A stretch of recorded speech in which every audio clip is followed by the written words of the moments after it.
आप William George Jordan द्वारा लिखित द मैजेस्टी ऑफ कामनेस सुन रहे हैं। नमस्ते दोस्तों।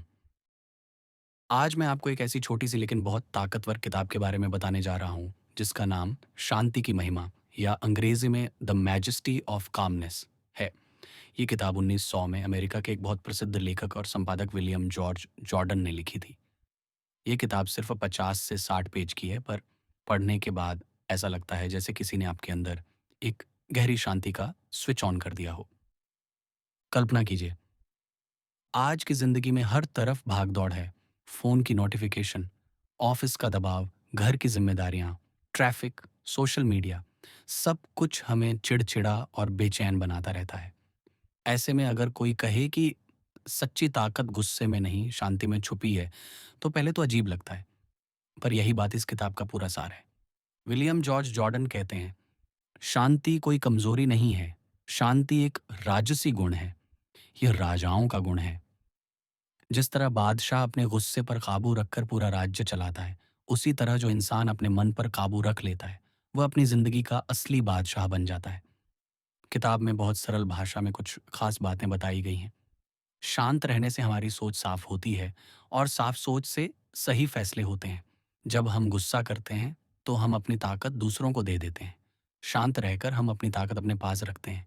दूसरों की गलतियां देखकर बुरा मानने से पहले खुद को सुधार लो। यही सबसे बड़ा व्यक्तिगत विकास है। जिंदगी में जितनी भी समस्याएं हैं, उनमें से 90% हमारे दिमाग में खुद हम बढ़ा लेते हैं। शांत रहोगे तो वे अपने आप छोटी हो जाएंगी। हर इंसान के अंदर अनगिनत संभावनाएं सोई हुई हैं। बस जरूरत है उन्हें जगाने की। और शांति ही वो चाबी है जो ताले खोलती है। लेखक एक जगह बहुत प्यारी बात कहते हैं, जब तूफान आए तो पेड़ झुक जाता है, इसीलिए टूटता नहीं। कठोर चीजें टूट जाती हैं, लचीली और शांत चीजें बच जाती हैं। ये किताब आपको कोई लंबा चौड़ा दर्शन नहीं पढ़ाती। बस कुछ छोटी छोटी कहानियां, उदाहरण और सीधी सादी बातें हैं जो सीधे दिल में उतर जाती हैं। इसे आप एक शाम में आराम से पढ़ सकते हैं और फिर बार बार खोलकर एक एक पेज दोबारा पढ़ना चाहेंगे। आज के तनाव भरे समय में यह किताब बिल्कुल वैसी ही है जैसे गर्मी में ठंडी छांव या रेगिस्तान में एक घूंट पानी। तो अगर आप चाहते हैं कि गुस्सा कम हो, दिमाग शांत रहे, फैसले बेहतर हों और जिंदगी में एक नई ताकत महसूस हो, बस एक बार पढ़कर देखिए। शांति वाकई राजसी चीज है। धन्यवाद। अध्याय 1। शांति की शान। शांति इंसान की जिंदगी में सबसे कम मिलने वाला गुण है। ये एक महान प्रकृति का संतुलन है जो खुद के और अपने आदर्शों के साथ तालमेल में है। ये एक सेल्फ सेंटर्ड, सेल्फ रिलायंट और सेल्फ कंट्रोल्ड जिंदगी का नैतिक माहौल है।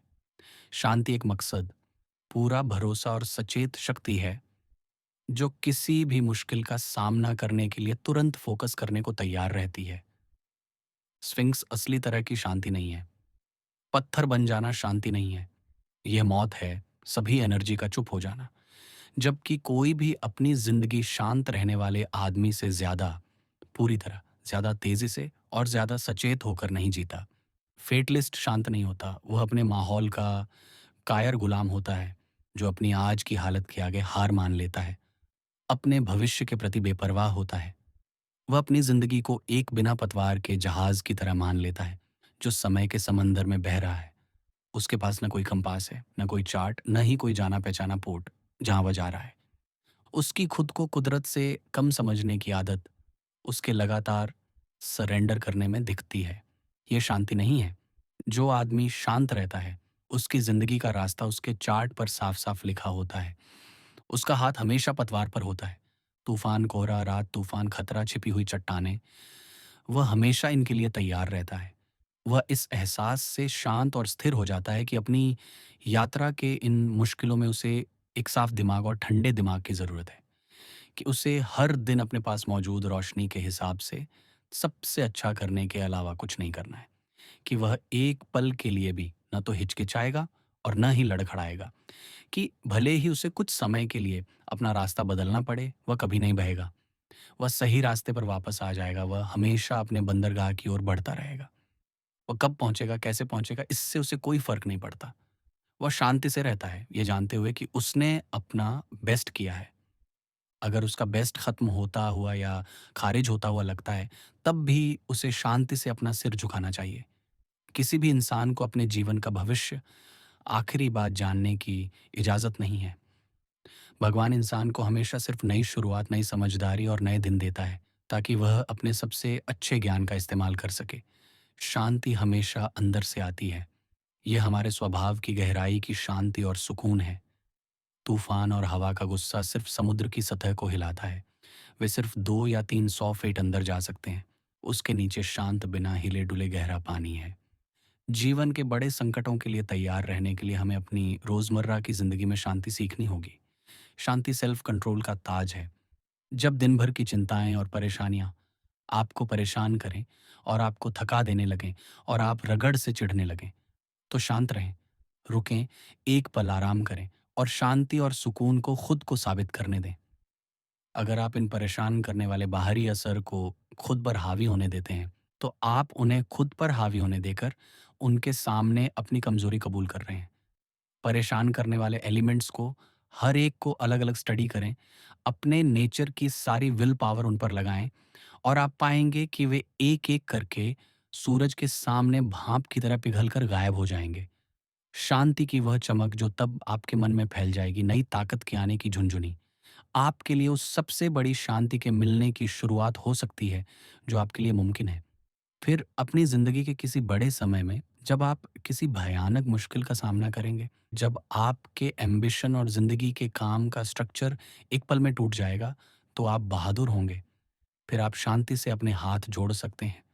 बिना डरे और बिना डरे अपनी उम्मीद की राख को, उस मलबे को देख सकते हैं जिसे आपने ईमानदारी से बनाया है और हिम्मत वाले दिल और पक्की आवाज़ के साथ कह सकते हैं, तो रहने दो, मैं फिर से बनाऊँगा।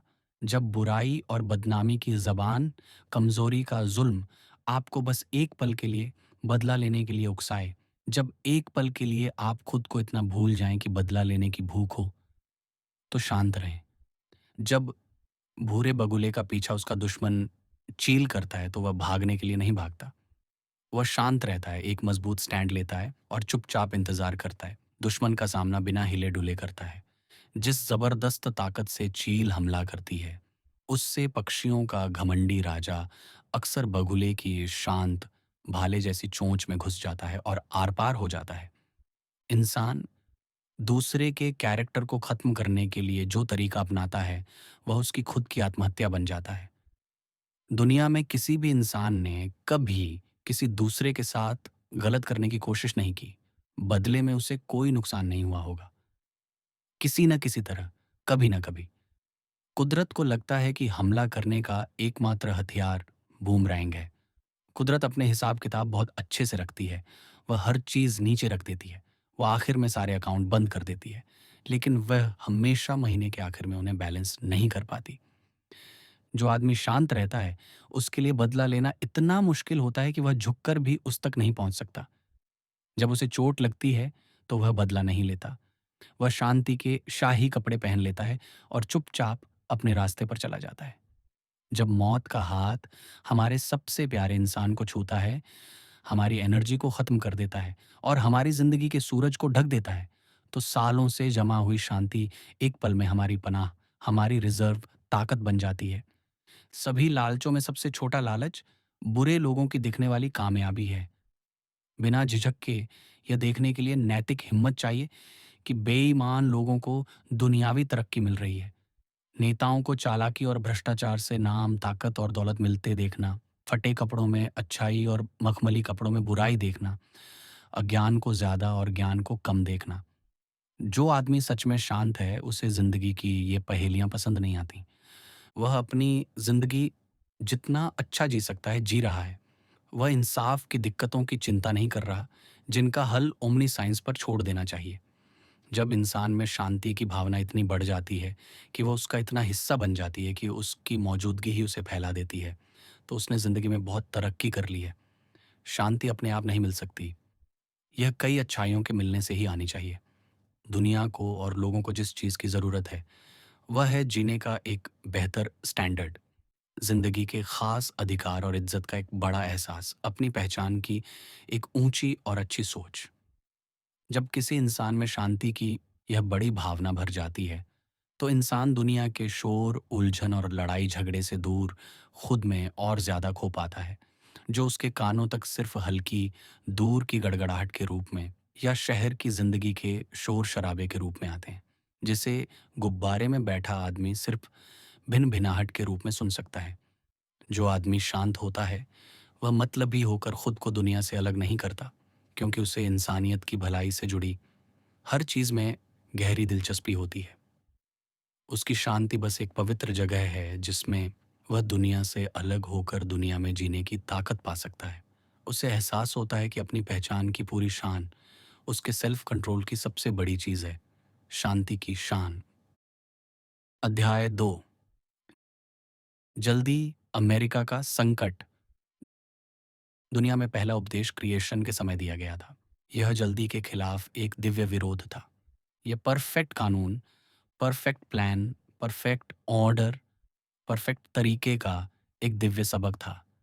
6 दिनों के काम की ध्यान से योजना बनाई गई, शेड्यूल किया गया और उसे पूरा किया गया। उसके बाद आराम किया गया।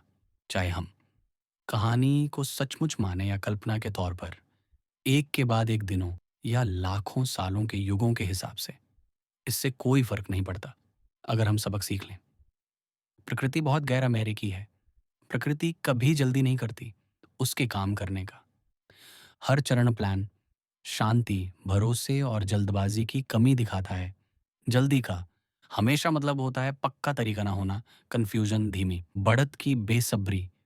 दुनिया की पहली ऊंची इमारत, बैबेल का टावर, जल्दबाजी की वजह से फेल हो गया। मजदूरों ने अपनी घमंडी इच्छा को प्रेरणा समझ लिया। उनके पास बहुत सारे बनाने वाले थे और कोई आर्किटेक्ट नहीं था। उन्होंने सोचा कि सिर की कमी को फालतू हाथों से पूरा किया जाए। यह हरि की खासियत है। ये हमेशा एनर्जी को एक साफ प्लान की जगह इस्तेमाल करने की कोशिश करता है। नतीजा हमेशा उतना ही निराशाजनक होता है जितना किसी शौकिया घोड़े को तेज राइडिंग से असली घोड़े में बदलने की कोशिश करना। हरि जल्दबाजी का नकली रूप है। हेस्ट का एक आदर्श है, एक अलग मकसद है जिसे सबसे तेज, सीधे तरीकों से हासिल करना है। हेस्ट के पास एक ही कंपास है जिस पर वह दिशा के लिए निर्भर करता है और जिसके तालमेल से उसका रास्ता तय होता है। हरि कहता है, मुझे और तेज चलना होगा। मैं 3 कंपास लूंगा। मेरे पास अलग अलग होंगे। मैं उन सभी से गाइड होऊंगा। उनमें से एक शायद सही होगा। हरि को कभी एहसास नहीं होता कि धीरे धीरे, सावधानी से किया गया फाउंडेशन का काम आखिर में सबसे तेज होता है। हरि ने जिंदगी की शब्दावली में किसी भी दूसरे शब्द से ज्यादा अमेरिकियों को बर्बाद किया है। ये अमेरिका का संकट है और ये हमारी हाई प्रेशर वाली सभ्यता का कारण और नतीजा दोनों है। जल्दबाजी इतनी चालाकी से इतने सारे भेष बदल लेती है कि उसकी पहचान हमेशा पहचानी नहीं जाती। जल्दबाजी हमेशा हर चीज के लिए सबसे ज्यादा कीमत चुकाती है और आमतौर पर सामान नहीं मिलता। दौलत की दौड़ में आदमी अक्सर समय, एनर्जी, हेल्थ, घर, खुशी और इज्जत कुर्बान कर देते हैं। वह सब कुछ जो पैसे से नहीं खरीदा जा सकता, वही चीजें जो पैसा कभी वापस नहीं ला सकता। जल्दबाजी उलझनों का अड्डा है। बिजनेस करने वाले आदमी अपने परिवार की भविष्य की खुशी के लिए अक्सर पत्नी और बच्चों की आज की खुशी को जल्दबाजी की बलि चढ़ा देते हैं। वे भूल जाते हैं कि घर में उनकी जगह सिर्फ बिल भरने वाले आदमी होने से कहीं ज्यादा होनी चाहिए। वे सोच समझकर काम करने की उम्मीद करते हैं जो वे नहीं दे रहे हैं। हम पति के प्रति पत्नी के फर्ज के बारे में बहुत ज्यादा सुनते हैं और सवाल के दूसरे पहलू के बारे में बहुत कम।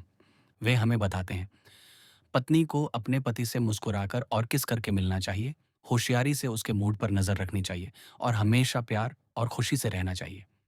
बिजनेस करने वाले आदमी के लिए भक्ति का यह लगातार धूपदान क्यों झुलाया जाता है? एक औरत को अपने पति के चेहरे पर डरपोक नजर से क्यों देखना पड़ता है? उसका मूड जानने के लिए।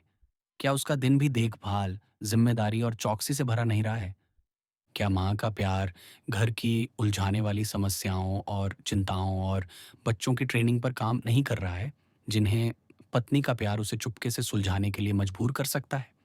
तो क्या आदमी कमजोर लिंग है कि उसे लाड प्यार करना चाहिए और दुनिया से दूर रहने की कोशिश कर रहे दौलत की जल्दी में बस एक घटना है? ये हॉट हाउस का जमाना है।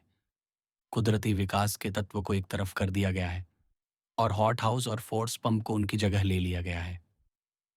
कुदरत सहन करते हुए कहती है, इतनी दूर जाओ लेकिन इससे आगे नहीं मेरे बेवकूफ़ बच्चों। आज का एजुकेशन सिस्टम जल्दबाजी के लिए एक बहुत बड़ा इंस्टीट्यूशन है। बच्चों को ऐसी पढ़ाई करने के लिए मजबूर किया जाता है जो इंसानी समझ के दायरे को पार कर जाती है। उन्हें वह सब कुछ दिया जाता है जो इस ज़माने की बड़ी नासमझी उनके दिमाग में डाल सकती है। उन्हें सब कुछ सिखाया जाता है सिवाय ज़रूरी बातों के। अपनी इंद्रियों का इस्तेमाल कैसे करें और कैसे सोचें, उनके दिमाग में बिना पचाए तथ्यों का ढेर भर जाता है और फिर भी क्रूर बर्बर ज़बरदस्ती जारी रहती है। आप इसे तब तक देखते हैं जब तक आपको नहीं लगता कि आप इसे एक पल और बर्दाश्त नहीं कर सकते और आप अपने आप हाथ बढ़ाकर कहते हैं, रुको, मासूमों का यह मॉडर्न कत्लेआम नहीं चलना चाहिए। एजुकेशन प्यार से मुस्कुराती है, देश भर में मौजूद अपनी हजारों ज्ञान जेलों की ओर खुशी से हाथ हिलाती है और कहती है, तुम कौन हो जो हमारे पवित्र स्कूल सिस्टम के खिलाफ एक शब्द बोलने की हिम्मत कर रहे हो। एजुकेशन जल्दी में है क्योंकि वह 15 साल में वह काम नहीं कर पाती जो आधे समय में बेहतर तरीकों से किया जा सकता था। इसलिए उससे ज्यादा घमंड नहीं करना चाहिए। नाकाबिलियत हमेशा घमंड की वजह नहीं होती और वे बच्चों को जल्दी जल्दी 100 किताबें पढ़ने, फिर खराब सेहत, फिर कॉलेज, फिर डिप्लोमा, फिर जिंदगी में धकेल देते हैं। एक हैरान दिमाग के साथ जो जीने के असली कामों के लिए तैयार नहीं और फिट नहीं होता। जल्दबाजी शांति, इज्जत, संतुलन के लिए जानलेवा है। पुराने जमाने की तहजीब खत्म हो गई जब नए जमाने की जल्दबाजी आई। जल्दबाजी बदहजमी की जनक है। हमारी राष्ट्रीय जिंदगी की भागदौड़ में खाना, जल्दी जल्दी खाना एक राष्ट्रीय बुराई बन गया है। क्विक लंच शब्द हमारे कब्रिस्तानों में हजारों कब्रों पर लिखे जा सकते हैं। इंसान भूल जाता है कि वह अकेला जानवर है जो दावत करता है, बाकी सब सिर्फ खाते हैं। वह अपने खाने के अधिकार को क्यों छोड़ता है और सिर्फ खिलाने वालों के साथ लाइन में सबसे आखिर में क्यों जाता है? उसका सेल्फ रिस्पेक्टिंग पेट बगावत कर देता है और अपच से अपना गुस्सा दिखाता है। फिर इंसान को अपनी वेस्ट पॉकेट में पेप्सिन टैबलेट की एक छोटी बोतल रखकर जिंदगी गुजारनी पड़ती है। वह स्पीड के इस क्रेज का एक और शिकार है। जल्दबाजी का मतलब है नसों का टूटना। यह नर्वस प्रोस्ट्रेशन का शाही रास्ता है। जिंदगी में जो कुछ भी बड़ा है वह धीरे धीरे बढ़ने का नतीजा है। काम जितना नया और बड़ा और ऊंचा और नेक होगा, उसकी ग्रोथ उतनी ही धीमी होगी और उसकी लंबे समय तक चलने वाली सफलता उतनी ही पक्की होगी। मशरूम एक रात में अपनी पूरी ताकत पा लेते हैं। ओक के पेड़ों को दशकों लगते हैं। एक सनक कुछ हफ्तों में अपनी जिंदगी जी लेती है। एक फिलॉसफी पीढ़ियों और सदियों तक जिंदा रहती है। अगर आपको यकीन है कि आप सही हैं तो दुनिया या दोस्तों स्पाई या परिवार की आवाज़ को एक पल के लिए भी अपने मकसद से भटकने न दें। अगर धीरे बढ़ना ही है तो धीरे धीरे आगे बढ़ना स्वीकार करें और जानें कि नतीजे ज़रूर आएंगे, जैसे आप रात के लंबे अकेले घंटों को स्वीकार करते हैं, इस पूरे भरोसे के साथ कि भारी भरकम पल सुबह ज़रूर लाएंगे। आइए हम सब मिलकर अपनी ज़िंदगी से जल्दी शब्द को निकाल दें। हमें किसी भी चीज़ की इतनी परवाह नहीं करनी चाहिए कि हम जल्दबाजी करने की कीमत पर सम्मान और आत्मसम्मान खो दें। आइए हम शांति, सुकून, संतुलन, मिठास बढ़ाएं, डैश डैश अपना सबसे अच्छा करें, हर चीज़ को जितनी हो सके बहादुरी से झेलें। अपनी ज़िंदगी बुरे लोगों की खुशहाली या जलने वालों की बुराई से बिना किसी रुकावट के जिएं। आइए हम बेसब्र ना हों, देरी से परेशान ना हों, नाकामी पर परेशान ना हों, नतीजों से थके नहीं और विरोध के आगे कमज़ोर ना पड़ें। आइए हम हमेशा भविष्य की ओर आत्मविश्वास और भरोसे के साथ देखें, एक ऐसी ज़िंदगी की शांति के साथ जो खुद के साथ तालमेल बिठाए, अपने आदर्शों के प्रति सच्ची हो और धीरे-धीरे और लगातार उन्हें पाने की ओर बढ़ रही हो। आइए हम उस डरपोक शब्द जल्दी को उसके सबसे बुरे रूप में देखें। आइए हम देखें कि यह हमेशा सच्चाई, वफादारी, पूरी तरह से काम करने की भावना को खत्म कर देता है। और आइए हम यह तय करें कि दिन ब दिन हम इसकी जगह एक सच्ची, अच्छी ज़िंदगी की शांति और सुकून को लाने की ज़्यादा से ज़्यादा कोशिश करेंगे। अध्याय 3, पर्सनल असर की ताकत। इस ज़िंदगी में एक ही ज़िम्मेदारी जिससे इंसान बच नहीं सकता, वह है जिसके बारे में वह सबसे कम सोचता है, उसका पर्सनल असर। इंसान का होश में असर जब वह ड्रेस परेड में होता है, जब वह अपने आसपास के लोगों को इम्प्रेस करने के लिए पोज दे रहा होता है। बहुत कम होता है, लेकिन उसका अनजाने में असर, उसकी पर्सनैलिटी का शांत, हल्का रेडिएशन, उसके शब्दों और कामों का असर, वह छोटी-छोटी बातें जिन पर वह कभी ध्यान नहीं देता, बहुत ज़्यादा होता है। ज़िंदगी के हर पल वह किसी न किसी हद तक पूरी दुनिया की ज़िंदगी को बदल रहा होता है। हर इंसान का एक एटमॉस्फियर होता है जो एक दूसरे पर असर डालता है। ये असर इतना चुपचाप और अनजाने में काम करता है कि इंसान भूल सकता है कि ये है। नेचर की सभी ताकतें, गर्मी, रोशनी, बिजली और ग्रेविटेशन शांत और दिखाई नहीं देती। हम उन्हें कभी नहीं देखते। हम सिर्फ उनके असर को देखकर ही जानते हैं कि वे हैं पूरी प्रकृति में देखी गई चीज़ों के अजूबे। अनदेखी चीज़ों की शान और शान के सामने कुछ भी नहीं लगते। बड़ा सूरज भी धरती पर जानवरों और सब्जियों की जिंदगी के लिए काफ़ी गर्मी और रोशनी नहीं देता। हम अपनी लगभग आधी रोशनी और गर्मी के लिए तारों पर निर्भर हैं, और इस जीवन देने वाली एनर्जी का ज़्यादातर हिस्सा धरती से लाखों मील दूर अन्न देखे तारों से आता है। प्रकृति हजारों तरीकों से इंसानों को अन्न देखे की ताकत और अजूबे को और गहराई से समझने की कोशिश करती है। हर इंसान के हाथों में अच्छाई या बुराई के लिए एक कमाल की ताकत होती है। उसकी ज़िंदगी का चुपचाप, अनजाने में अनदेखे असर, ये बस इस बात का लगातार रेडिएशन है कि इंसान असल में क्या है, न कि वह क्या होने का दिखावा करता है। हर इंसान सिर्फ अपने जीने से ही हमदर्दी या दुख या बीमारी या निराशा या खुशी या उम्मीद या सैकड़ों दूसरी खूबियाँ फैला रहा होता है। ज़िंदगी लगातार रेडिएशन और एब्ज़ॉर्प्शन की हालत है। होना ही रेडिएशन है, होना ही रेडिएशन पाना है। कुछ ऐसे आदमी और औरतें हैं जिनकी मौजूदगी से धूप, खुशी और उम्मीद फैलती है। आप शांत और आराम महसूस करते हैं और एक पल में इंसानियत में एक नए और मजबूत विश्वास के साथ वापस आ जाते हैं। कुछ दूसरे लोग भी हैं जो ज़िंदगी के खिलाफ आपके अंदर छिपे अविश्वास, बीमारी और बगावत को एक पल में फोकस कर देते हैं। बिना वजह जाने आप उनकी मौजूदगी में चिढ़ते और परेशान होते हैं। आप ज़िंदगी और उसकी समस्याओं से अपना ध्यान भटका देते हैं। आपका नैतिक कंपास गड़बड़ा जाता है और वह ठीक नहीं रहता। ये एक पल में झूठा हो जाता है, जैसे जहाज़ की मैग्नेटिक सुई लोहे के बड़े पहाड़ों के पास से गुजरते समय भटक जाती है। कुछ लोग जिंदगी की धारा में आइसबर्ग की तरह बहते हैं, ठंडे, संयमी, पहुंच से दूर और अपने में सिमटे हुए। उनके होने पर आप अनजाने में अपने चारों ओर लपेट लेते हैं और सोचते हैं कि दरवाज़ा किसने खुला छोड़ दिया। इन ठंडे इंसानों का उन सभी पर बहुत निराशाजनक असर होता है जो उनकी फैली ठंडक के असर में आ जाते हैं। लेकिन कुछ और भी स्वभाव के लोग होते हैं, गर्म, मददगार, मिलनसार, जो गल्फ स्ट्रीम की तरह होते हैं, अपने रास्ते पर चलते हुए, ठंडे पानी के समंदर में बिना डरे और बिना घबराए बहते हुए। उनकी मौजूदगी गर्मी और ज़िंदगी लाती है, और धूप की चमक, बसंत की खुशी देने वाली, जोश भरने वाली सांस। कुछ लोग ऐसे भी होते हैं जो मलेरिया वाले दलदल की तरह होते हैं, अपनी मौजूदगी से ही जहरीले, उदास और कमज़ोर करने वाले। वे अपने घरों का माहौल भारी, दबाने वाला और उदास बना देते हैं। बच्चों के खेलने की आवाज़ शांत हो जाती है, उनकी मौजूदगी से हंसी की लहरें जम जाती हैं। वे ज़िंदगी ऐसे जीते हैं जैसे हर दिन एक नया बड़ा अंतिम संस्कार हो, और वे हमेशा सबसे ज़्यादा दुख मनाने वाले होते हैं। कुछ और लोग भी हैं जो समंदर की तरह लगते हैं। वे अपनी मौजूदगी से ही लगातार हिम्मत देते हैं, जोश भरते हैं, जिंदगी और ताकत के नए झोंके देते हैं। कुछ ऐसे भी लोग हैं जो दिल से सच्चे नहीं होते, और यह झूठ उनकी मौजूदगी से झलकता है। उन्हें आपकी भलाई में बहुत दिलचस्पी होती है जब उन्हें आपकी ज़रूरत होती है। जब उनका मकसद पूरा होता है तो वे इतनी अचानक अच्छी मुस्कान ला देते हैं कि ऐसा लगता है कि वह मुस्कान उनके कपड़ों में छिपे किसी बिजली के बटन से जुड़ी होगी। उनकी आवाज़ में एक बनावटी प्यार होता है जो शायद लंबी ट्रेनिंग ने लगभग नेचुरल बना दिया हो। लेकिन वे कभी भी अपना रोल पूरी तरह से सच नहीं निभाते। कभी-कभी नकाब उतर जाता है। उनकी चालाकी उनकी आँखों को पक्की ईमानदारी नहीं सिखा सकती।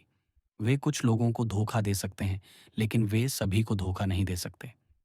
एक बारीक सी शक्ति है जो हमें यह कहने पर मजबूर करती है, ठीक है, मैं यह नहीं समझा सकता कि यह कैसे है, लेकिन मुझे पता है कि इंसान ईमानदार नहीं है। इंसान अपने कैरेक्टर के इस रेडिएशन से दूसरों को लगातार कमज़ोर या मजबूत करने से एक पल के लिए भी बच नहीं सकता। वह यह कहकर ज़िम्मेदारी से बच नहीं सकता कि यह एक अनजाने असर है। वह उन गुणों को चुन सकता है जिन्हें वह फैलने देगा। वह मिठास, शांति, भरोसा, उदारता, सच्चाई, न्याय, वफ़ादारी, बड़प्पन पैदा कर सकता है। उन्हें अपने कैरेक्टर में ज़रूरी तौर पर एक्टिव बना सकता है और इन गुणों से वह लगातार दुनिया पर असर डालेगा। ईमानदार लोग अक्सर निराश हो जाते हैं, जो अपनी ज़िंदगी को सबसे अच्छा जीने की कोशिश करते हैं, यह सोचकर कि वे दुनिया में बहुत कम अच्छा कर रहे हैं। छोटी-छोटी बातें जिन पर हमारा ध्यान नहीं जाता, वे किसी बड़े मकसद की कड़ी हो सकती हैं। 1797 में विलियम गॉडविन ने द इंक्वायरर लिखी, जो नैतिकता और राजनीति पर क्रांतिकारी निबंधों का एक कलेक्शन था। इस किताब ने थॉमस माल्थस को ऐसे ऑन पॉपुलेशन लिखने के लिए प्रभावित किया, जो 1798 में छपा। माल्थस की किताब ने चार्ल्स डार्विन को एक नज़रिया सुझाया, जिस पर उन्होंने अपनी जिंदगी के कई साल लगा दिए, जिसके नतीजे में 1859 में द ओरिजिन ऑफ स्पीशीज छपी, जो 19वीं सदी की सबसे असरदार किताब थी। एक ऐसी किताब जिसने पूरे साइंस में क्रांति ला दी। ये 60 सालों तक असर डालने वाली सिर्फ 3 कड़ियाँ थीं। गॉडविन से लेकर पीढ़ी दर पीढ़ी शुरुआती ब्रिटेन में किसी चरवाहे की बात या काम तक असर की इस वंशावली का पता लगाना मुमकिन हो सकता है, जो पहाड़ियों पर अपने झुंड की देखभाल करता था, अपनी शांत जिंदगी जीता था और इस सोच के साथ मर जाता था कि उसने दुनिया की मदद के लिए कुछ नहीं किया। पुरुषों और महिलाओं की दूसरों के प्रति जिम्मेदारियां होती हैं, और खुद के प्रति भी। अपने साथ इंसाफ के लिए हमें ऐसे माहौल में रहने से मना कर देना चाहिए, जो हमें अपना सबसे अच्छा जीवन जीने से रोकता है। अगर गलती हम में है तो हमें उस पर काबू पाना चाहिए। अगर ये दूसरों का निजी असर है, जो एक बुरी भाप की तरह हमारी सबसे अच्छी इच्छाओं को मार देता है, तो हमें उस असर से दूर हो जाना चाहिए। अगर हम जिम्मेदारियों को छोड़े बिना आगे बढ़ सकते हैं, अगर आगे बढ़ना गलत है, तो हमें असर के मलेरिया का मुकाबला करने के लिए नैतिक कुनैन की मजबूत डोज लेनी चाहिए। यह मायने नहीं रखता कि हमारे आसपास के लोग हमारे लिए क्या करते हैं। यह मायने रखता है कि वे हमारे लिए क्या हैं। हम अपने घर के पौधों को एक खिड़की से दूसरी खिड़की तक ले जाते हैं, ताकि उन्हें सही गर्मी, रोशनी, हवा और नमी मिल सके। क्या हमें खुद का भी कम से कम इतना ध्यान नहीं रखना चाहिए? अपना असर महसूस कराने के लिए हमें अपने विश्वास के अनुसार जीना होगा। हमें जो मानते हैं उसे करना होगा। एक मैग्नेट लोहे को अपनी ओर नहीं खींचता, जैसे लोहा। उससे अपनी ओर खींचने से पहले लोहे को दूसरे बोलो। कोई भी इंसान इस लगातार असर से बचने के लिए खुद को कभी अलग नहीं कर सकता। जैसे कोई भी शरीर बगावत नहीं कर सकता और खून के आम बहाव से बच नहीं सकता। कोई भी इंसान इतना छोटा नहीं है कि उस पर कोई असर ना हो। हमारे बदलते मूड में बदलाव दूसरों की जिंदगी के नाजुक बैरोमीटर में दर्ज होते हैं। हमें हमेशा अपना असर इंसानी प्यार और हमदर्दी से फिल्टर होने देना चाहिए। हमें सिर्फ एक असर नहीं बनना चाहिए, हमें एक प्रेरणा बनना चाहिए। अपनी मौजूदगी से ही हमें अपने आसपास की भूखी इंसानों के लिए ताकत का एक टावर बनना चाहिए। अध्याय 4, सेल्फ रिलायंस की इज्जत। सेल्फ रिलायंस के बिना सेल्फ कॉन्फिडेंस उतना ही बेकार है जितना खाने के बिना खाना पकाने की रेसिपी। सेल्फ कॉन्फिडेंस इंसान की संभावनाओं को देखता है, सेल्फ रिलायंस उन्हें पूरा करती है। सेल्फ कॉन्फिडेंस बिना तराशे मार्बल के टुकड़े में फरिश्ता देखता है, सेल्फ रिलायंस उसे अपने लिए तराशती है। जो इंसान सेल्फ रिलायंट होता है वह हमेशा कहता है, मेरे लिए मेरी संभावनाओं को कोई और पूरा नहीं कर सकता सिवाय मेरे। मुझे अच्छा या बुरा कोई नहीं बना सकता सिवाय मेरे। वह अपनी मुक्ति खुद करता है, फाइनेंशियली, सोशली, मेंटली, फिजिकली और मोरली। जिंदगी एक पर्सनल प्रॉब्लम है जिसे इंसान को खुद ही सुलझाना होगा। नेचर किसी भी तरह का त्याग, किसी भी तरह की सेवा को स्वीकार नहीं करती। नेचर कभी भी किसी प्रॉक्सी वोट को मान्यता नहीं देती। उसका बिचौलियों से कोई लेना देना नहीं है। वह सिर्फ इंसान से डील करती है। नेचर लगातार इंसान को यह दिखाने की कोशिश करती है कि वह खुद अपना सबसे अच्छा दोस्त है। या अपना सबसे बड़ा दुश्मन? कुदरत इंसान को यह ऑप्शन देती है कि वह खुद के लिए क्या करेगा। दुनिया की सभी एथलेटिक एक्सरसाइज इंसान के लिए तब तक बेकार हैं जब तक वह उन बार और डंबल को ताकत और मसल्स में अपने लिए मजबूर न कर ले जिसके लिए वह खुद समय और मेहनत देता है। वह अपने वैलेट को जिम भेजकर कभी भी अपनी मसल्स नहीं बना सकता। दुनिया की दवा की पेटियां सारी कोशिशों के बाद भी इंसान की मदद करने में तब तक बेबस हैं जब तक वह अपनी कमजोरी के लिए ज़रूरी चीज़ें खुद न ले ले। दुनिया के सभी धर्म सिर्फ नैतिकता के बारे में अंदाजे हैं, सिर्फ मुक्ति के सिद्धांत हैं। जब तक इंसान यह महसूस नहीं कर लेता कि उसे सच्चाई के नियम पर भरोसा करके जैसा वह उसे देखता है और अपनी ज़िंदगी उसके साथ तालमेल बिठाकर जितना हो सके पूरी तरह से जीकर खुद को बचाना है। लेकिन धर्म कोई पुलमैन कार नहीं है जिसमें नरम कुशन वाली सीटें हों, जहां उसे बस अपनी टिकट के पैसे देने होते हैं और बाकी सब कोई और कर देता है। धर्म में दूसरी सभी बड़ी चीज़ों की तरह उसे हमेशा अपने भरोसे पर ही निर्भर रहना पड़ता है। उसे सभी मदद मान लेनी चाहिए, लेकिन उसे अपनी ज़िंदगी खुद जीनी चाहिए। उसे यह नहीं सोचना चाहिए कि वह सिर्फ एक पैसेंजर है, वह इंजीनियर है और ट्रेन ही उसकी ज़िंदगी है। हमें खुद पर भरोसा करना चाहिए, अपनी ज़िंदगी खुद जीनी चाहिए, वरना हम बस ज़िंदगी में बहते रहेंगे। वह सब खो देंगे जो सबसे अच्छा है, वह सब जो सबसे बड़ा है, वह सब जो भगवान जैसा है। दूसरे हमारे लिए बस इतना ही कर सकते हैं कि हमें मौका दें। जब मौका आए तो हमें हमेशा उसके लिए तैयार रहना चाहिए और जब वह ना आए या वह मौका हमारे लिए कुछ भी ना हो, तो उसके पीछे जाना चाहिए और उसे ढूँढना चाहिए। ज़िंदगी बस मौकों का एक सिलसिला है। वे अच्छे या बुरे के लिए होते हैं, जैसा हम उन्हें बनाते हैं। पुराने ज़माने के कई अल्केमिस्ट महसूस करते थे कि उनमें बस एक चीज़ की कमी है।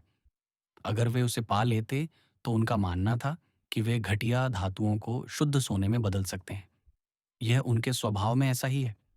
कुछ लोग ऐसे होते हैं जिनके पास बहुत कम दिमागी ताकत और गहरी आध्यात्मिक समझ होती है, लेकिन वे जिंदगी में पूरी तरह फेल हो जाते हैं क्योंकि उनमें एक चीज की कमी होती है, सेल्फ रिलायंस। ये उनकी सारी एनर्जी को एक कर देगा और उन्हें ताकत और शक्ति में बदल देगा। जो आदमी सेल्फ रिलायंट नहीं होता वो कमजोर होता है। वह जो कुछ भी करता है उसमें हिचकिचाता है और शक करता है। वह कोई भी बड़ा कदम उठाने से डरता है क्योंकि उसे फेल होने का डर होता है, क्योंकि वह किसी से सलाह लेने का इंतज़ार कर रहा होता है या क्योंकि वह अपने सबसे अच्छे फैसले के हिसाब से काम करने की कभी हिम्मत नहीं कर पाता। अपनी कायरता और घमंड में वह अपनी सारी नाकामी दूसरों की वजह से देखता है। उसकी कद्र नहीं होती, पहचान नहीं होती, उसे दबाया जाता है। उसे लगता है कि किसी न किसी तरह से समाज उसके खिलाफ साजिश कर रहा है। वह लगभग घमंडी हो जाता है क्योंकि वह सोचता है कि किसी को भी इतनी गरीबी, इतना दुख, इतनी तकलीफ, इतनी नाकामी नहीं मिली जितनी उसे मिली है। जो आदमी सेल्फ रिलायंट होता है, वह हमेशा अपने अंदर की उस कमज़ोरी को खोजने और उस पर जीत हासिल करने की कोशिश करता है, जो उससे उसकी सबसे प्यारी चीज़ पाने से रोकती है। वह अपने अंदर सभी बाहरी असर से लड़ने की ताकत ढूँढता है। उसे एहसास होता है कि इतिहास के सभी महानतम लोग इंसानी कोशिशों के हर दौर में वे रहे हैं जिन्हें बीमारी, दुख, उदासी जैसी मुश्किलों से लड़ना पड़ा है। उसके लिए हार उतनी ही है जितनी एक यात्री के लिए सुरंग से गुजरना। वह जानता है कि उसे फिर से धूप में निकलना होगा। सबसे मजबूत देश वह होता है जो सबसे ज़्यादा सेल्फ रिलायंट होता है, जिसकी सीमाओं के अंदर वह सब कुछ होता है जिसकी उसके लोगों को ज़रूरत होती है। अगर उसके सभी पोर्ट ब्लॉक होने के बावजूद उसके अंदर ज़िंदगी की ज़रूरतें और लगातार तरक्की के लिए ज़रूरी चीज़ें नहीं हैं, तो वह कमज़ोर है, दुश्मन के कब्ज़े में है और यह बस समय की बात है कि उसे कब सरेंडर करना होगा। उसकी आज़ादी उसके सेल्फ रिलायंस, अंदर से खुद को बनाए रखने की उसकी ताकत के अनुपात में होती है। जो बात देशों के लिए सच है, वही लोगों के लिए भी सच है। देशों का इतिहास बस लोगों की बायोग्राफी है, जिसे अतीत के पर्दे पर बड़ा, तेज़, कई गुना और दिखाया जाता है। इतिहास एक देश की बायोग्राफी है। बायोग्राफी एक व्यक्ति का इतिहास है। इसलिए ये होना चाहिए कि जो व्यक्ति किसी भी मुश्किल, दुख या ज़रूरत में सबसे मजबूत होता है, वह होता है जो अपनी अंदरूनी ताकत से जी सकता है, जिसे सहारा देने के लिए आम हमदर्दी की किसी सहारे की ज़रूरत नहीं होती। उसे हमेशा आत्मनिर्भर होना चाहिए।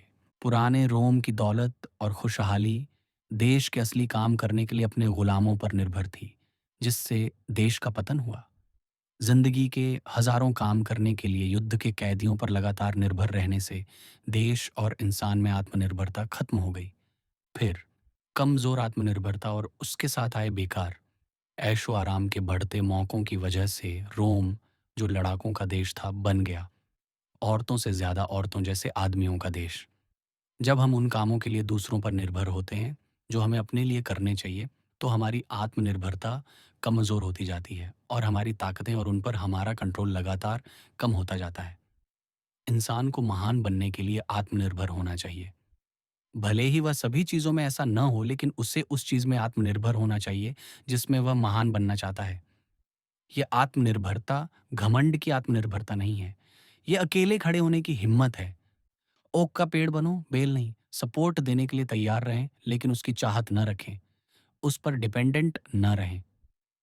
अपनी सच्ची सेल्फ रिलायंस डेवलप करने के लिए आपको शुरू से ही यह देखना होगा कि ज़िंदगी एक लड़ाई है जो आपको अपने लिए लड़नी है। आपको अपना सिपाही खुद बनना होगा। आप कोई सब्स्टिट्यूट नहीं खरीद सकते, आप कोई राहत नहीं पा सकते। आपको कभी भी रिटायर्ड लिस्ट में नहीं रखा जा सकता। ज़िंदगी की रिटायर्ड लिस्ट है मौत। दुनिया अपनी ही चिंताओं, दुखों और खुशियों में बिजी है और आप पर ज्यादा ध्यान नहीं देती। सक्सेस का बस एक ही बड़ा पासवर्ड है, सेल्फ रिलायंस।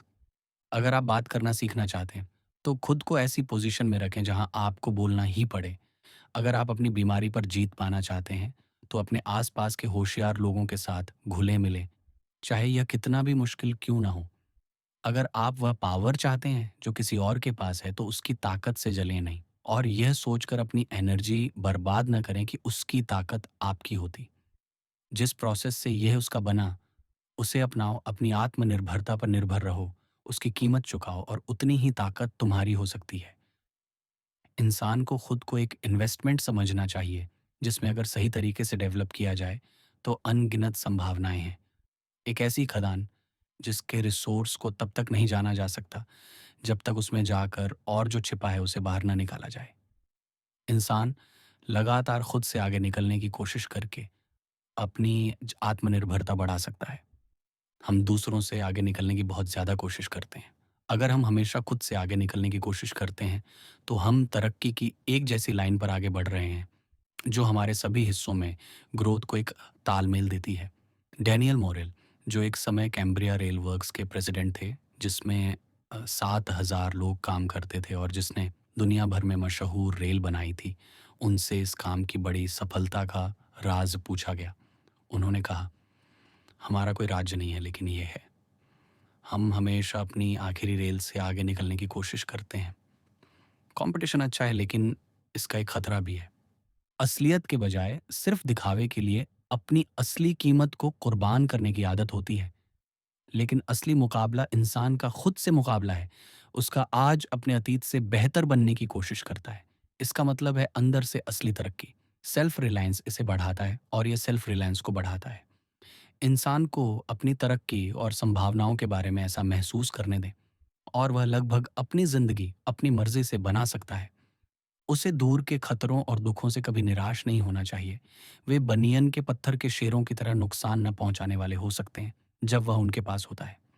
जो इंसान सेल्फ रिलायंट होता है, वह किसी और की महानता के साये में नहीं जीता। वह अपने लिए सोचता है, खुद पर निर्भर रहता है और अपने लिए काम करता है।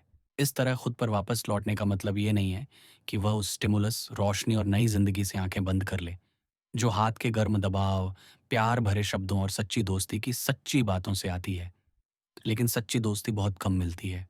मुश्किल समय में इसकी बहुत कीमत होती है, एक लाइफ बोट की तरह। कई घमंडी दोस्त एक लीक होती हुई बेकार लाइफ बोट साबित हुए हैं, जब मुश्किलों का तूफान उन्हें काम आ सकता था। जिंदगी के इन बड़े मुश्किल समय में इंसान तभी मजबूत होता है जब वह अंदर से मजबूत होता है, और जितना ज्यादा वह खुद पर निर्भर होता है, उतना ही मजबूत बनता है और जरूरत के समय दूसरों की मदद करने में उतना ही काबिल होता है।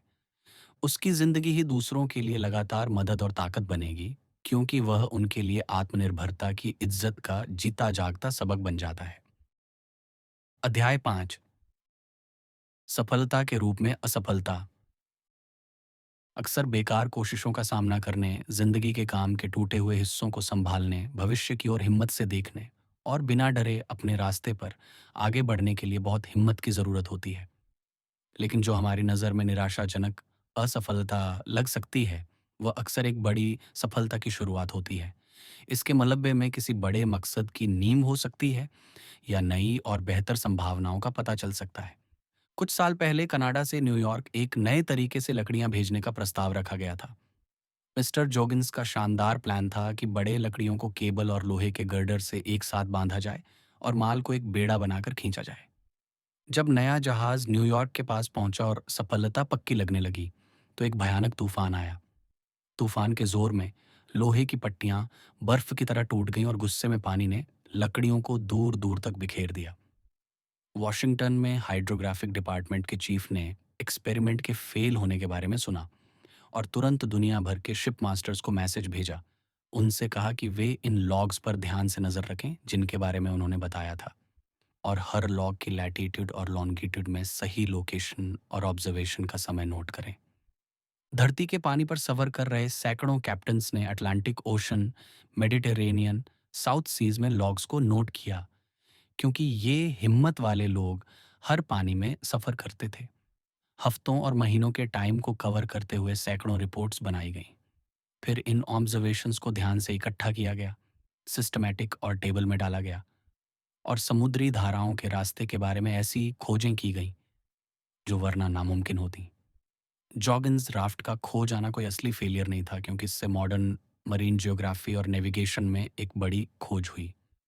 अपनी बेहतर जानकारी के आधार पर हम पुराने ज़माने के कीमियागरों की बेवकूफ़ियों के बारे में नरमी से बात करने को तैयार हैं, लेकिन घटिया धातुओं को सोने में बदलने में उनकी नाकामी का नतीजा केमिस्ट्री का जन्म हुआ। उन्होंने जो कोशिश की उसमें वे कामयाब नहीं हुए, लेकिन उन्होंने सब्लिमेशन, फिल्ट्रेशन, डिस्टिलेशन और क्रिस्टलाइजेशन के नेचुरल प्रोसेस को चलन में ला दिया। उन्होंने एलेम्बिक, रिटॉर्ट, सैंडबाथ, वाटर बाट और दूसरे कीमती इंस्ट्रूमेंट्स बनाए। एंटीमनी, सल्फ्यूरिक ईथर और फास्फोरस की खोज, सोने और चांदी का कपिलेशन, साल्टपीटर के गुणों का पता लगाना और गन पाउडर में इसका इस्तेमाल, और एसेंशियल ऑनेल्स के डिस्टिलेशन की खोज उन बाद एक बढ़ना है। अमेरिका की खोज में कोलंबस पूरी तरह नाकाम रहा। उसकी शानदार सोच और एक्सपेरिमेंट ने उसे यकीन दिलाया कि पश्चिम की ओर नाव चलाकर वह भारत पहुंच जाएगा। अमेरिका का हर रेड मैन अपने नाम के साथ इंडियन रखता है, जो कोलंबस की नाकामी की याद को बनाए रखता है। जेनॉइस नाविक भारत नहीं पहुंचा, अपनी कामयाबी के सबूत के तौर पर। फर्डिनेंड और इसाबेला को दिखाने के लिए वह यादगारों का जो माल स्पेन वापस ले गया, उसने असल में उसकी नाकामी को साबित कर दिया। लेकिन अमेरिका की खोज भारत के लिए किसी भी बैकडोर की खोज से भी बड़ी कामयाबी थी। जब डेविड लिविंगस्टोन ने अपनी थियोलॉजिकल पढ़ाई के साथ मेडिकल कोर्स भी किया, तो वह मिशनरी फील्ड में आने के लिए तैयार था। 3 साल से ज़्यादा समय तक उसने बिना थके पढ़ाई की और सारी एनर्जी एक ही मकसद पर फोकस की, चीन में गॉस्पेल फैलाना। वह समय आया जब वह अपने चुने हुए काम के लिए पूरे जोश के साथ शुरुआत करने, खुद को और अपनी ज़िंदगी को अपनी बिना स्वार्थ की चाहत के लिए समर्पित करने के लिए तैयार था। फिर चीन से खबर आई कि अफीम युद्ध देश में घुसने की कोशिश को बेवकूफ़ी बना देगा। निराशा और नाकामी ने उसे कैनवस पर काम किया, जिसमें हवा में आध्यात्मिक श्रद्धा का नया एहसास मिलता हुआ लगता है। तो वह समय के खिलाफ पेंटिंग कर रहे थे, वह दुख का इलाज कर रहे थे, वह मौत से लड़ रहे थे। उनके ब्रश स्ट्रोक, जो रेलवे पोर्टर के तौर पर अपने छोटे मोटे काम पर जाने से पहले सुबह सुबह शाम के समय उनके कैनवस पर ऐसे ही बने रहते थे, इसका मतलब था अपनी मरती हुई पत्नी के लिए ताकत, खाना और दवा। आर्ट में नाकामी, जिसने उन्हें गरीबी की गहराइयों में धकेल दिया, ने उनके स्वभाव के सभी बेहतरीन हिस्सों को अद्भुत तेजी से एक कर दिया। यह अनोखी आध्यात्मिक एकता, गरीबी, मुश्किलों और दुख की भट्टी से गुजरते हुए छोटी मोटी बातों की सारी गंदगी को साफ करने से उनके ब्रश को बोलने की कला मिली, और वह पहले कभी नहीं की तरह पेंट कर पाए, जैसा कि कोई खुशहाली मुमकिन नहीं कर पाती। असफलता अक्सर वह टर्निंग पॉइंट होती है, हालात का वह मोड़ जो हमें ऊंचे लेवल पर ले जाता है। ये फाइनेंशियल सफलता नहीं हो सकती, ये शोहरत नहीं हो सकती, ये आध्यात्मिक, नैतिक या मानसिक प्रेरणा की नई लहर हो सकती है, जो हमें हमारे जीवन के बाद के सभी सालों के लिए बदल देगी। ज़िंदगी असल में वह नहीं है जो हमें मिलती है, बल्कि वो है जो हम इससे पाते हैं। इंसान के पास अमीरी रही हो या गरीबी, नाकामी रही हो या कामयाबी, जब वह गुज़र जाती है तो उसका कोई मतलब नहीं होता। उसके पास जवाब देने के लिए बस एक ही सवाल है, एक अकेले इंसान के तौर पर अपनी अंतरात्मा और अपनी किस्मत का हिम्मत और ईमानदारी से सामना करने के लिए। मैं उस गरीबी या अमीरी को खुद पर कैसे असर डालने दूँगा? अगर उस मुश्किल या कमी ने मुझे बेहतर, सच्चा, नेक बनाया है, तो गरीबी अमीरी रही है, नाकामी कामयाबी रही है। अगर दौलत मेरे पास आई है और मुझे घमंडी नफ़रत करने वाला, दरिद्र सनकी बना दिया है, मुझसे ज़िंदगी की सारी नरमी, ऊँचे विकास के सभी रास्ते, मेरे साथी इंसानों की भलाई के सारे रास्ते बंद कर दिए हैं, मुझे सिर्फ़ एक पैसे की थैली का रखवाला बना दिया है, तो दौलत ने मुझसे झूठ बोला है, ये नाकामी रही है। कामयाबी नहीं, ये दौलत नहीं, ये अंधेरी, धोखेबाज़ गरीबी रही है, जिसने मुझे भी चुरा लिया है। सभी चीज़ें हमारे लिए वैसी ही बन जाती हैं, जैसा हम उनसे लेते हैं। नाकामी भगवान के सिखाने वालों में से एक है। ये अनुभव है जो इंसान को ऊँचे कामों की ओर ले जाता है। ये एक रास्ते का खुलासा है, एक ऐसा रास्ता जो अब तक हमें पता नहीं था। दुनिया के सबसे अच्छे लोग, जिन्होंने सबसे बड़ी असली सफलताएँ हासिल की हैं, अपनी नाकामियों को शांति से, खुशी से देखते हैं। समय का चेहरा बदलने से सब कुछ एक अद्भुत रूप से रोशन और संतोषजनक नज़रिए से दिखता है। आज बहुत से लोग शुक्रगुजार हैं कि कुछ छोटी-मोटी सफलताएँ, जिसके लिए उन्होंने कभी संघर्ष किया था, उनके हाथ से छूट गईं। नाकामी अक्सर असली सफलता की सबसे निचली नींव होती है। अगर इंसान अपनी ज़िंदगी के कुछ मौक़ों पर कह सकता है, वे नाकामियाँ दुनिया की सबसे अच्छी चीज़ें थीं जो मेरे साथ हो सकती थीं, तो क्या उसे नई नाकामियों का सामना बिना डरे हिम्मत और इस भरोसे के साथ नहीं करना चाहिए कि कुदरत की चमत्कारी सेवा इन नई रुकावटों को नए कदमों में बदल सकती है? हमारी सबसे बड़ी उम्मीदें अक्सर हमें बेहतर चीज़ों के लिए तैयार करने के लिए ख़त्म हो जाती हैं। कैटरपिलर की नाकामी तितली का जन्म है। कली का मरना गुलाब का बनना है। बीज का मरना या ख़त्म होना उसके गेहूं के रूप में फिर से उगने की शुरुआत है। रात में सबसे अंधेरे घंटों में सुबह होने से पहले पौधे सबसे अच्छे से बढ़ते हैं, उनका साइज सबसे ज़्यादा बढ़ता है। क्या यह कुदरत का इंसान को प्यार से दिखाने का एक तरीका नहीं है कि वह कब सबसे अच्छा बढ़ता है? नाकामी का अंधेरा जो कामयाबी की धूप में बदल रहा है। हमें सिर्फ इस नाकामी से डरना चाहिए कि हम जैसा देखते हैं वैसा सही जीवन न जिएं और नतीजों को भगवान की देख-रेख में छोड़ दें।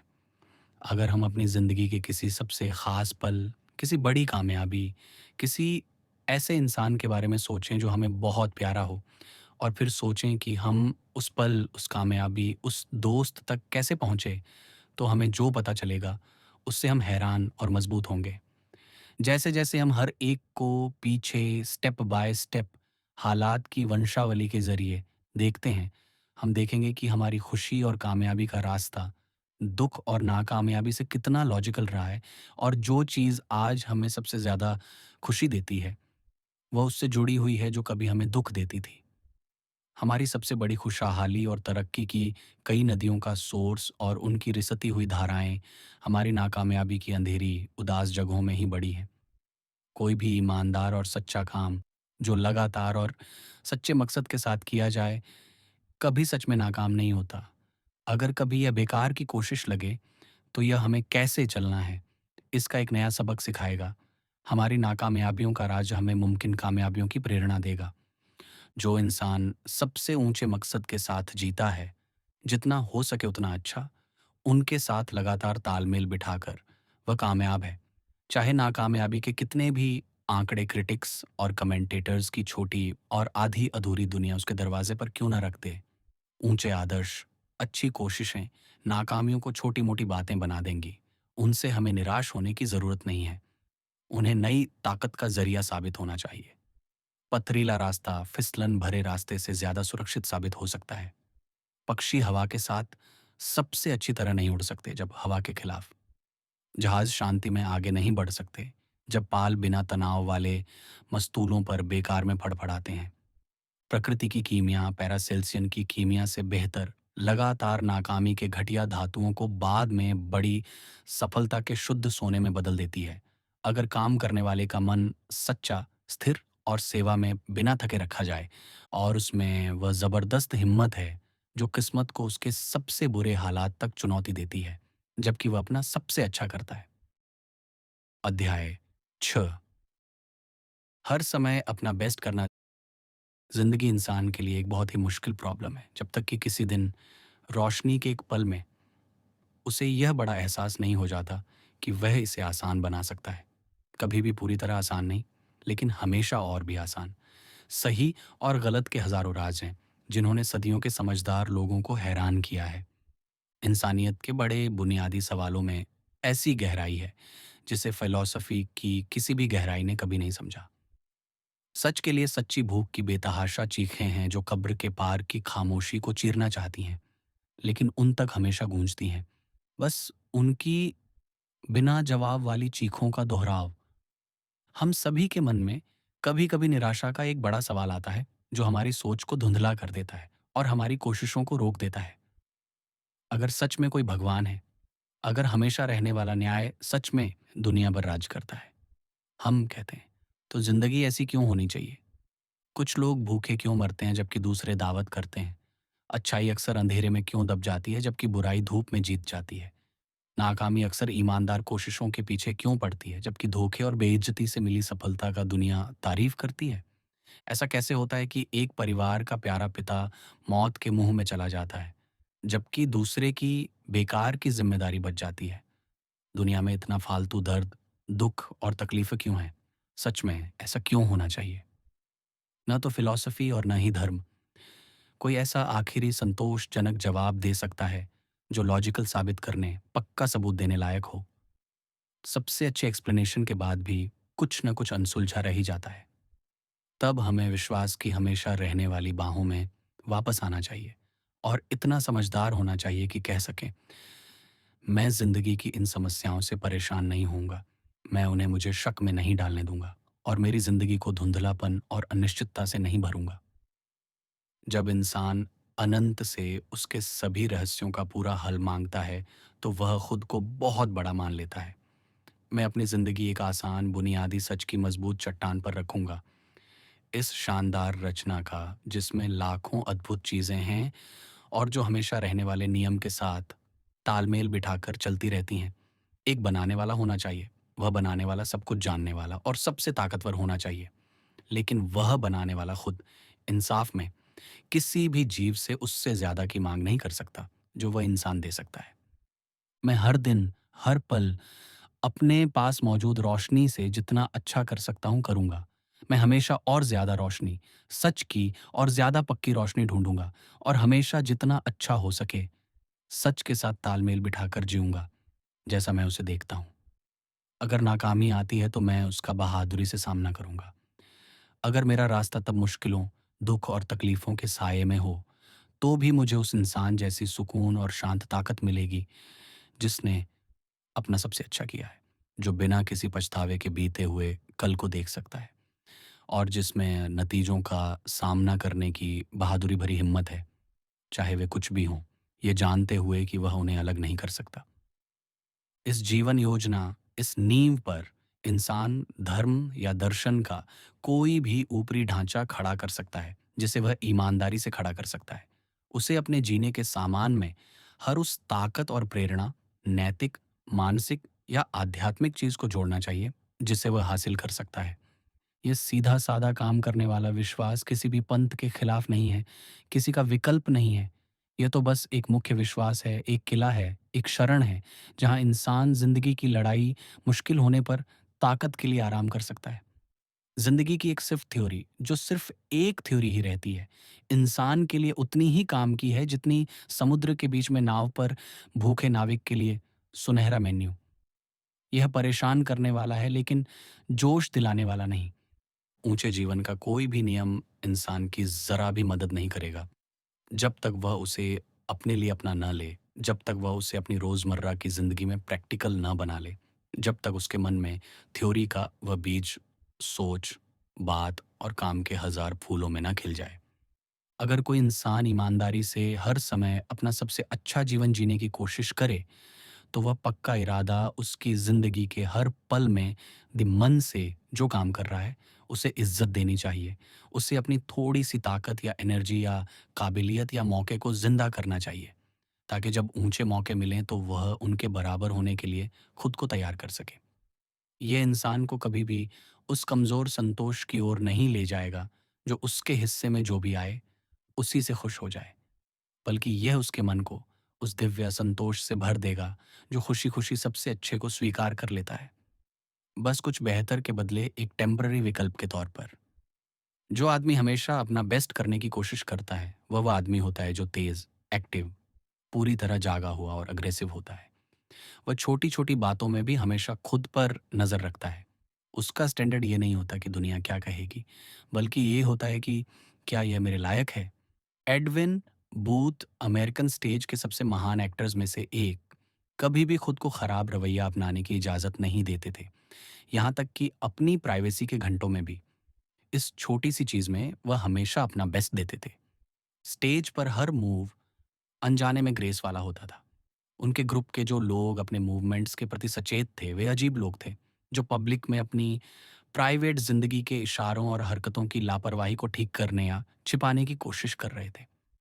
जो आदमी रोज़ाना की बातचीत में लापरवाह और बिना सोचे समझे बोलता है, जिसकी वोकैबुलरी में बेकार की आम बातें होती हैं, जिसके फ्रेज़ बार-बार दोहराए जाते हैं और बहुत ज़्यादा टोका-टोकी उसके आइडिया की कमी को छिपाने का काम करती है, वह कभी भी उस मौके पर शानदार नहीं हो पाएगा, जब वह सितारों से भी आगे निकलना चाहता हो।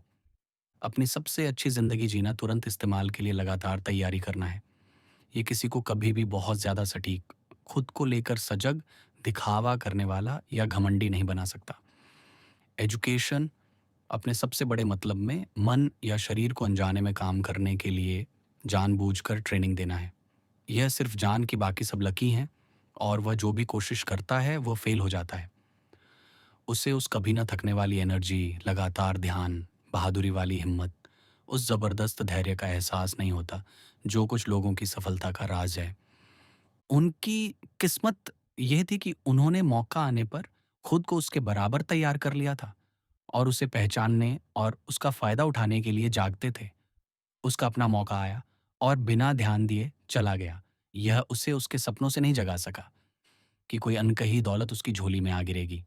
इसीलिए वह निराश हो जाता है और उन लोगों से जलता है जिनकी उसे नकल करनी चाहिए, और वह अपनी बाँह पर पट्टी बाँध लेता है और अपनी एनर्जी क्लोरोफॉर्म से भर लेता है और अपने काम को बस यूं ही करता है, या वह जिंदगी में बस काम की लाइनों को नमूना लेता रहता है।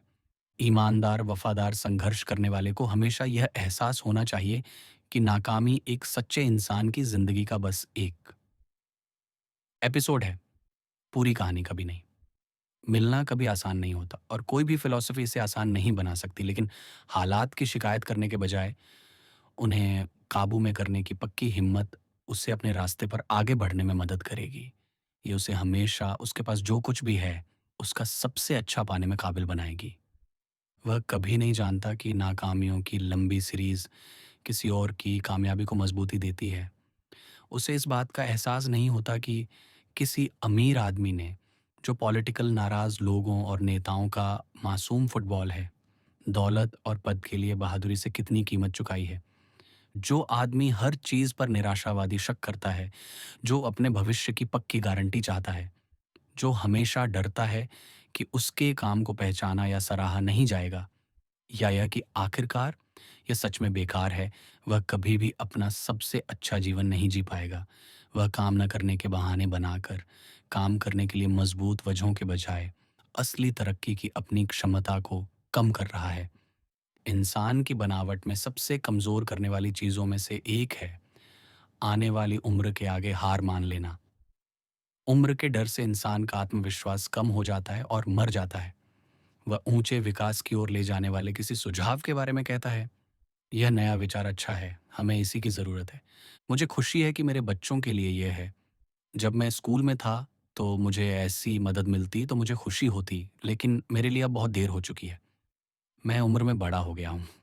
ये ज़िंदगी को अद्भुत संभावनाओं के लिए आँख बंद करके बंद करना है। इस ज़िंदगी में खोए हुए मौके की घंटी कभी नहीं बजती। सच को पहचानने और उसके हिसाब से जीने में कभी देर नहीं होती। इसके लिए बस ज़्यादा कोशिश, ज़्यादा ध्यान और ज़्यादा समर्पण की जो मोटा काम एक नया अतीत बन जाए, जिसे पीछे मुड़कर देखने में खुशी हो। हर छोटा-मोटा काम भविष्य के लिए एक शानदार, बेहतर और ज़्यादा परफेक्ट तैयारी हो। वर्तमान और भविष्य आप इससे जो कुछ भी बना सकते हैं, वह आपका है। अतीत अपने सभी संदेशों, अपने पूरे इतिहास, अपने सभी रिकॉर्ड के साथ उस ईश्वर के पास वापस चला गया है, जिसने आपको अपने कानून का पालन करने के लिए सुनहरे पल दिए हैं। अध्याय 7, खुशी का शाही रास्ता। मेरी पूरी जिंदगी में मुझे 24 घंटे भी खुशी नहीं मिली। ऐसा 19वीं सदी के सबसे महान नेताओं में से एक प्रिंस बिस्मार्क ने कहा था।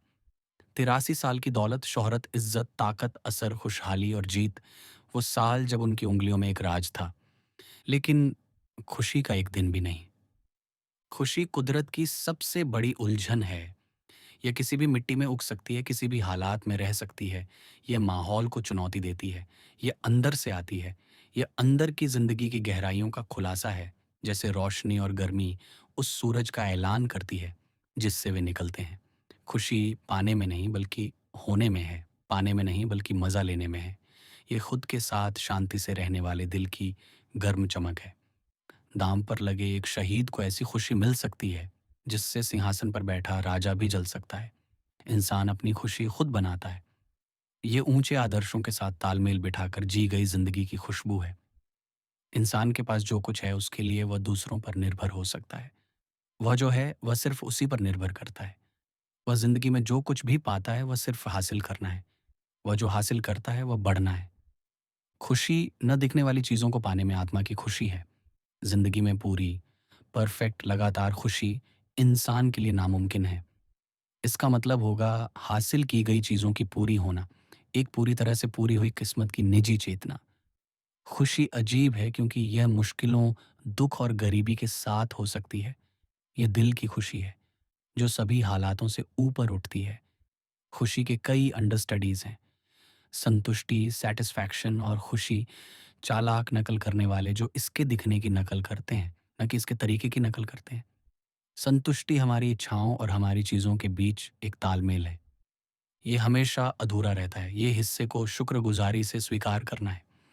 ये जो मिलता है उसकी क्वालिटी में एक मानसिक खुशी है, मात्रा को लेकर एक असंतुष्टि है। ये खुशी का एक हिस्सा हो सकता है, लेकिन अपने आप में ये खुशी नहीं है। संतुष्टि हमारी इच्छाओं और हमारी चीज़ों की पूरी पहचान है।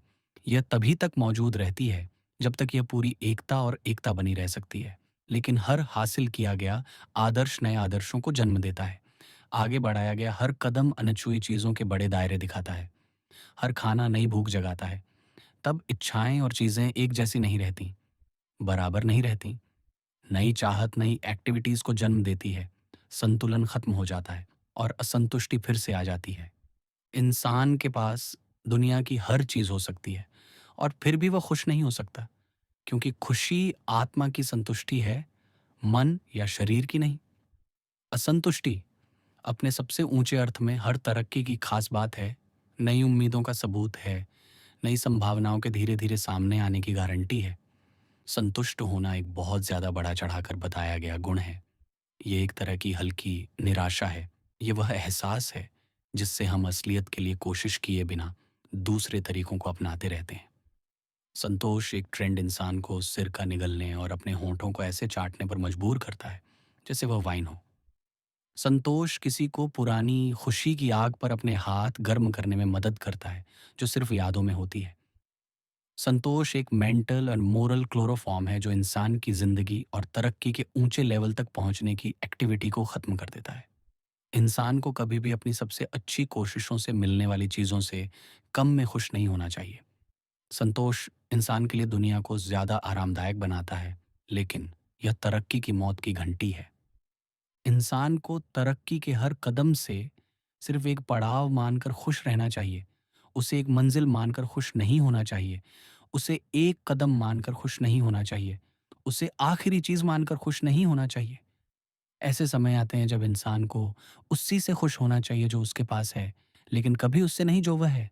लेकिन संतोष खुशी नहीं है, न ही खुशी। खुशी कुछ समय के लिए होती है, खुशी लगातार रहती है। खुशी एक सुर है, खुशी एक सिम्फनी है। खुशी तब हो सकती है जब ज़मीर विरोध करे। खुशी कभी नहीं, खुशी में थोड़ा बहुत और थोड़ा बहुत कचरा हो सकता है, लेकिन खुशी के प्याले में कुछ भी नहीं मिल सकता। इंसान ही अकेला ऐसा जानवर है जो सच में खुश हो सकता है। बाकी दुनिया में सिर्फ़ कमज़ोर नकलें ही हैं। खुशी एक ज़िंदगी का एक शांत तालमेल है, जो जीने के एक स्टैंडर्ड के साथ है। इसे कोई इंसान खुद से अपने लिए कभी नहीं बना सकता। यह बिना स्वार्थ वाली ज़िंदगी का एक इत्तेफ़ाक से मिलने वाला नतीजा है। कोई भी इंसान अपनी खुशी को अपनी ज़िंदगी का एकमात्र मकसद नहीं बना सकता और उसे पा नहीं सकता। ठीक वैसे ही जैसे वह अपनी परछाई के दूसरे सिरे पर कूद नहीं सकता। अगर आप ज़िंदगी के टारगेट पर खुशी का निशाना लगाना चाहते हैं, तो उससे ऊपर निशाना लगाएँ। दूसरी चीज़ों को अपनी खुशी से ऊँचा रखें और वह ज़रूर आपके पास आएगी। आप खुशी खरीद सकते हैं, आप संतुष्टि पा सकते हैं, आप संतुष्ट हो सकते हैं। लेकिन कुदरत ने कभी भी असली खुशी को सस्ते में नहीं दिया। यह सच्ची ज़िंदगी का अटूट साथ है। यह शांत और सुकून देने वाला है। ये कभी भी चिंता या निराशाजनक संघर्ष के माहौल में नहीं रहता। खुशी का आधार खुद से बाहर किसी चीज़ से प्यार है। दुनिया में खुशी की हर कहानी को खोजो और तुम पाओगे, जब सभी आकस्मिक बातें खत्म हो जाती हैं, तो हमेशा प्यार का एक लगातार, न बदलने वाला हिस्सा होता है। बच्चे के लिए माता-पिता का प्यार, एक दूसरे के लिए आदमी और औरत का प्यार, किसी न किसी रूप में इंसानियत का प्यार, या ज़िंदगी का कोई बड़ा काम जिसमें इंसान अपनी सारी एनर्जी लगा देता है। खुशी उम्मीद की, विश्वास की, सीधे-साधे पक्के प्यार की आवाज़ है। कोई भी निंदक या निराशावादी सच में खुश नहीं हो सकता। निंदक वह आदमी होता है जो नैतिक रूप से निकट दृष्टि वाला होता है और इस बारे में डींगे हाँकता है। वह अपने दिल में बुराई देखता है और सोचता है कि वह दुनिया देखता है। वह अपनी आँख में एक तिनका सूरज को ढकने देता है। एक लाइलाज निंदक वह इंसान होता है जिसे मौत की चाहत करनी चाहिए, क्योंकि ज़िंदगी उसे खुशी नहीं दे सकती, मौत दे सकती है। बिस्मार्क की खुशी की कमी की ख़ास बात इंसानी फितरत पर उसका गहरा अविश्वास था। खुशी का एक शाही रास्ता है। यह समर्पण, एकाग्रता, जीत और विवेक में है।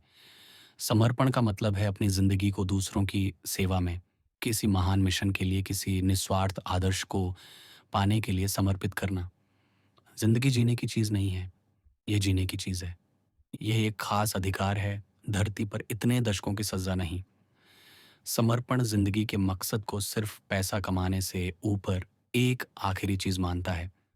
जो आदमी निस्वार्थ, दयालु, प्यार करने वाला, कोमल, मददगार होता है, अपने आसपास के लोगों का बोझ हल्का करने के लिए तैयार रहता है, संघर्ष कर रहे लोगों का हौसला बढ़ाता है, कभी-कभी दूसरों को याद करते हुए खुद को भूल जाता है। वह खुशी की सही राह पर होता है। समर्पण हमेशा एक्टिव, बोल्ड और आक्रामक होता है, जिसे सिर्फ ऊंचे आदर्शों के प्रति बेवफाई से डर लगता है। एकाग्रता इंसान की जिंदगी को आसान और गहरा बनाती है।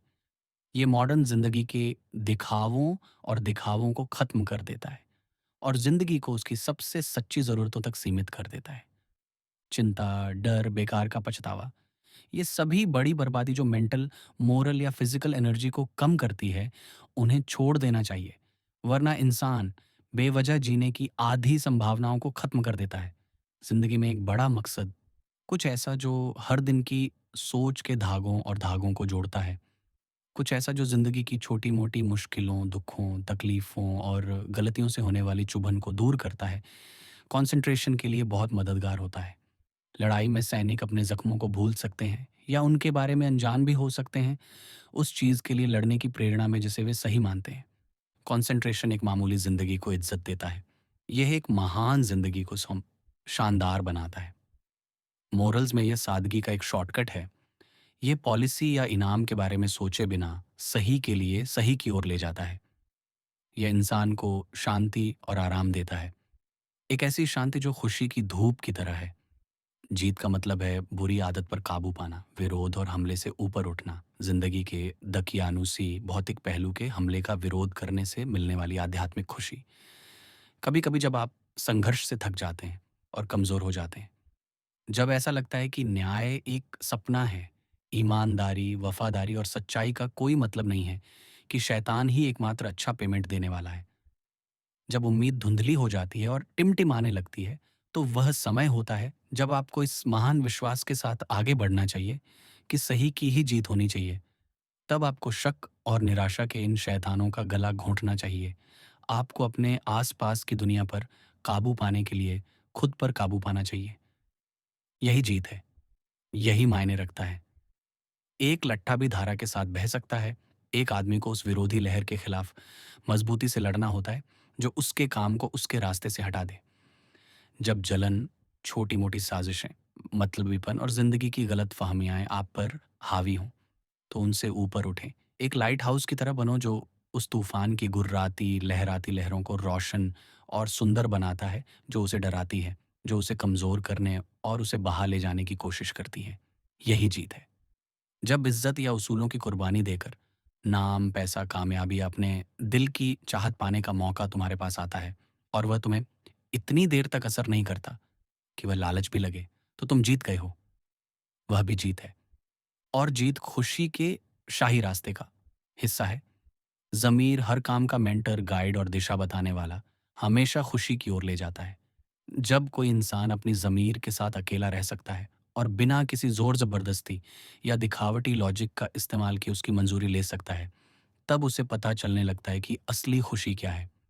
लेकिन इंसान को सावधान रहना चाहिए कि वह अपने मालिक के गलत कामों और उसके बाद बहरेपन से बिगड़ी हुई या सुन्न हुई ज़मीर से अपील न करे।